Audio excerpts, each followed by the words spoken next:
about 18%, maybe 20% of cases of autism have an attributable, nameable genetic disorder. That is the cause of their autism. Fragile X syndrome, tuberous sclerosis, Phelan-McDermid, another one called Shank, another one called PTAN, etc., etc. But what is interesting is, this is not a single gene disorder beyond those.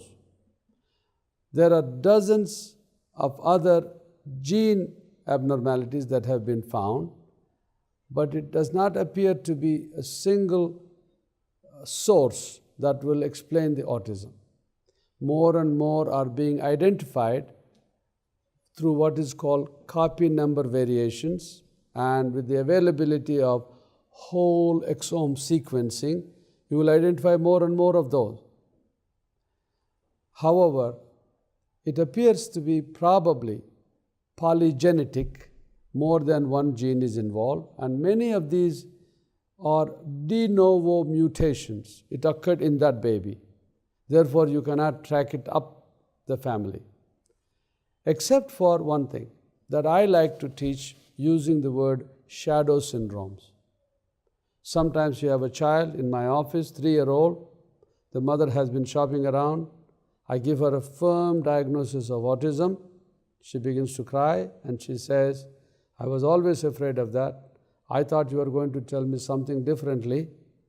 Thank you for being brutally honest. So what do we have? In the shadow of this child with autism, there is a greater than expected prevalence of mental health disorders.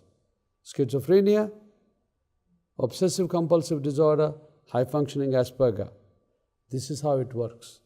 So if you are thinking about genetics, it's not that easy to do that. You need a gigantic population, countrywide population studies to be able to relate that.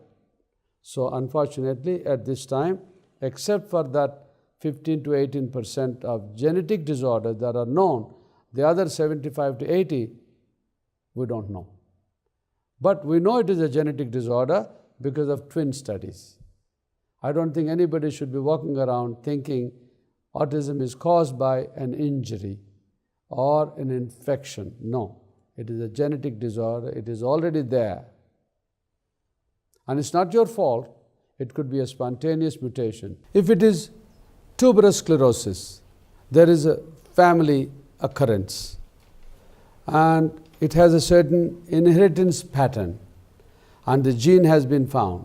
You can study that family with tuberous sclerosis.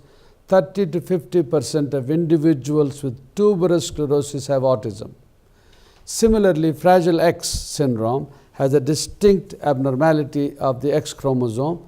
You could study it. Phelan-McDermid is similar. But the majority of the genetically determined autism syndromes do not have such an identifiable gene. It is believed, by virtue of looking at the families and looking at kindreds, it happened in that baby. That means it was a mutation in that particular embryo. And therefore, it is not possible to blame it on bad mother-in-law or a stupid husband. No, it's bad luck.